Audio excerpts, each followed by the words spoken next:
মাথা দিয়ে রক্ত বেরোচ্ছে।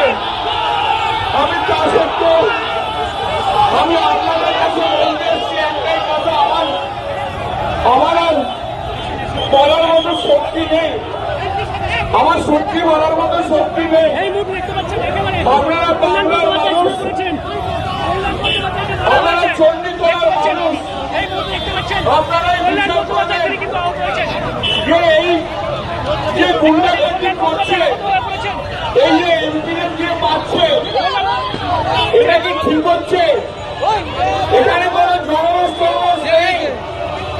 7-8 জন লোক মিলে বিজেপির 10 জন গেরুয়া ফ্যাক্টরি বেঁধে আমাদের আগের সব কর্মীদের মারধর করছিল, আর এখনো আমাকে পর্যন্ত ছাড়েনি।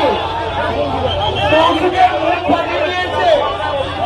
একটু আগে আমি যখন হেঁটে হেঁটে আসছিলাম, তখন একজন ভদ্রমহিলা তিনি মোটরসাইকেল করে যাচ্ছিলেন, তার পিছনে মনে স্বামী ছিল।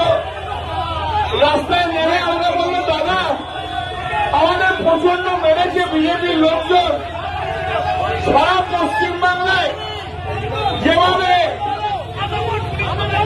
বিজেপি যেভাবে আমাদের উপরে অত্যাচার করছে, বিজেপি শূন্য করে দিতে চাইছে, ওরা সিপিএমকে এবং পশ্চিমবাংলায় কংগ্রেসকে অক্সিজেন দিতে চাইছে। আমি আপনাদের কাছে আমি আমার এই মাইকের মাধ্যম দিয়ে আমি সারা বাংলার মানুষকে একটা জিনিসই বলতে চাই যে আপনারা এই কর্মকে